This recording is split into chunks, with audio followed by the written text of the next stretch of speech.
Good morning and welcome to the Hawk's Nest. We're going to be running through a walkthrough tutorial and a few tips and tricks when you're first getting started on PGA Tour 2K21. When you first log into the game, you're going to see a number of tabs at the top. Home, My Player, Play Now, PGA Tour, Societies, Training, and Designer. We'll take a walkthrough of each and every one of those. Before we get started, we're going to start on the home screen and go into the Settings tab. One thing that you chose at the beginning of the game when you first installed is what difficulty setting do you want to play on. If you're getting better or you feel like it's too hard, this is where you go to change it. So if you're first starting in on the game, you've never played a golf game before, maybe playing on beginner is the right thing for you. You should shoot well under par and enjoy the game. Once you start to challenge yourself a little bit, jumping into that amateur, pro-am, pro, and then once you get really, really good and you really want to challenge yourself, jump into those master and legendary settings. Currently, I play on pro settings with no putt preview. That's why it says custom on the top. But there's multiple things that you can do in each and every setting. So yes, you could have it on pro swing, but you could also have pro vision on. And you can see when I'm doing that, the multiplier on the right side is going up and down.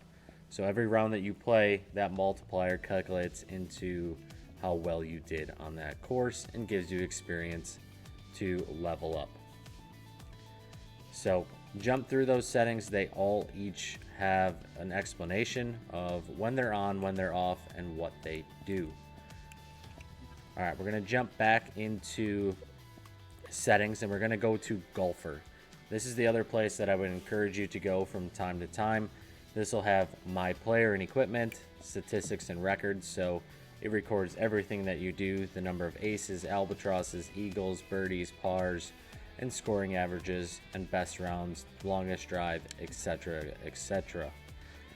This is also where replays are. So if you have a really good shot and you click that save button on a replay, this is where you're going to go back and watch it. So hole in one, long putts, long hole outs for albatross, things like that are the ones that I save. And I have multiple pages of these shots just because I have quite a few hours into this game. The next place I'm going to drive you to is My Player. So this is where you customize what your player does. So you start with the vitals. This is going to be your name, your nationality, if you're swinging the clubs right or left, male or female, and then appearance. So if you want to look like yourself, you can change your hair and your eye color and your body type, all of those. If you want to look like someone famous, you can do that too. You can do this top to bottom, however you would like to look. It's typical to what 2K puts out in other games. You can also pick clothing. So hats, shirts, shoes, glasses, watches, socks. I go with the traditional, this is my casual round of golf. If I'm just going out to play with my buddies and it's nice out, I'm going to be wearing that. You can also customize it round per round. So round 1, round 2, round 3, round 4 is what I have different settings on. The way that you earn new apparel is through beating your rivals on the PGA Tour. So they'll match you up with someone week to week, and if you beat them, you get special gear. The last is going to be the golf bag. So you can see that the majority of my clubs are either purple or gold on the top, and that means that I earned them while playing on the PGA Tour. So you get sponsorship contracts that if you beat that sponsorship, you get special clubs. So right now I have TaylorMade is the one that I did the most of. I mainly have TaylorMade clubs. All right, jumping back into playing now. So if you just want to play now, just by yourself, go out and play 18. Go into local match. You can choose official courses like TPC Scottsdale you saw there, or you can go in and you can search for, let's say, Erin Hills, which hosted the US Open. Erin Hills. All right, so this is based in Wisconsin. That is my home state. So I try to stick with some of the home courses that are really great in in the state of Wisconsin. So I type in Erin Hills, you're going to see 3 results pop up. I always choose the one that has the most plays. So this one has 5,270 plays. That's the one I would choose and tee up and just go hit around. So you can play by yourself. You can change where the tees are, what type of game you're playing. It's pretty unique. It's pretty unique to what you can do on this game. You can also go into matchmaking. So matchmaking is going to be with an Xbox Live account. You can play a quick match of stroke play, a quick high rollers match of skins, head-to-head 9 holes, teams, and wagers. So whatever you're looking to do online, you can do that as well. And then if you're looking to set up something unique versus your friends, you can create a private match. So it's going to bring you to a similar home screen. You can choose the course, the tees, the pin, if you're playing 9 or 18. If you want to play, both of you are shooting the ball at the same exact time, or if you want that turn order on. You can change anything, wind speed, greens, direction, weather. You can play at night for however you want to set it up. So all that can be done. The PGA Tour is where I started this game. So I chose to have 4 rounds per tournament. I wanted to keep it as close to reality as possible. So this is my 2nd season on the PGA Tour, and you can see sponsorships. So if you click on this, it's contract details. You can choose essentially if it's going to be an easy contract, a medium contract, or a hard contract. And it gives you goals for upcoming tournaments. So the one that I've completed is finish a round with 10% 3-putt avoidance or less at the Shriners Hospital for Children Open. So you can pick a multitude of different sponsors, which I'll show you here. You can have Adidas, Ben Hogan, Bridgestone, Callaway, Melbourne, Royal and Awesome, Tattoo Golf, TaylorMade, The Golf Club, Under Armour, and Wilson. And each of those will give you different gear that will make you better at the game.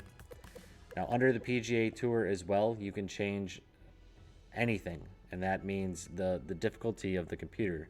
So I think the CPU skill defaults at 80. I've turned it up just a bit to 81. I actually haven't played on the PGA Tour for a couple weeks.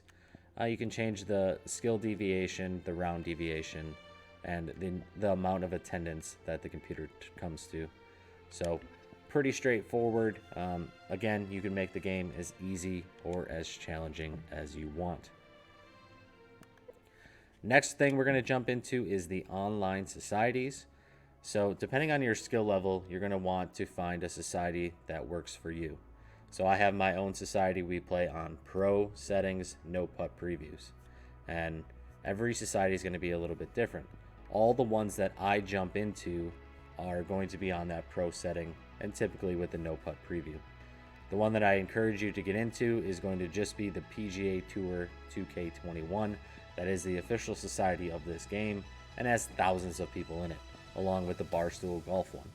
Again, both of those are going to be on pro settings. So if you're not looking to do that, finding a society that is on Pro-Am or Amateur might be more your style. So you just go down to the bottom, join society, and it's going to go from popularity. So Barstool's the number 1, PGA Tour's the number 2, and so forth and so on. You can also click that left stick in, and you can search for a specific society if you found one online. It's just a nice place to tee it up and see how you're doing against others who are playing this game on similar settings. All right, training is by and far the most important part of this game for a multitude of reasons. First and foremost, you can tee it up on the driving range and figure out how your swing is that day. The second and the most important part is going to be that swing calibration. So if your swing is super off, if you went out and had a couple beverages, or you're just not feeling the greatest that day, you're hitting everything a little bit slow, a little bit fast, clicking on this swing calibration is going to give you 10 swings with your driver, and it's going to recalibrate the swing to how you're playing that day. You should see a lot more perfect swings if you do that, but if for some reason it doesn't come out correctly, do it again and tee off. All right, so I'm going to point out the circles on the right side. You have a circle, which is the swing plane, and you want to keep it within that swing plane. So I pushed that a little bit and I hit it slow. So what you want to do is hit perfect right in the middle of that line, and everything is dependent on your downswing. So trying to perfect that the best you can. So that is a perfect ball for me. I've hit it 300 yards probably on the dot. Okay, 294. There must be a little bit of wind in my face. We will go into more detail of how to read the wind, the lie, how to hit things perfect in the swing plane, and the slope up and down. That'll be in our next video. All right, you can also go into lessons out of this. So swing basics, putting, clubs and shot types, and advanced type shots. That'll just go through a nice little tutorial. You run through. If you complete the session, you can move on. The other is going to be practice. You can go into chipping practice and putting practice. I do go into the putting practice every once in a while just to see if the putting stroke is on or off. All right, and last but not least is going to be the course designer. This is something that I personally don't do, but there are a ton of people who jump in and create custom courses. That is one of the extremely unique parts of this game, is people are creating new courses each and every day. It's awesome to play courses that, you know, are par 7s or mini golf, but there's also ones that are created that are extremely lifelike, that are par 72 and are extremely challenging. It's something that I personally don't have enough time, so something I don't have a ton of interest in, but for the people that do, it is quite time consuming, but the reward out of it is unbelievable. For a course to get handicap rated, it needs to be played 300 times. So people like me who tee it up 4, 5, 6 times a day are essential to people who actually create the courses as well. So it's a nice give and take. All right, folks, that is just the basic tutorial and walkthrough of PGA Tour 2K21. Make sure to hit that subscribe button at the bottom, and make sure to comment on this if you have any further questions or concerns. Thank you very much for watching the Hawk's Nest.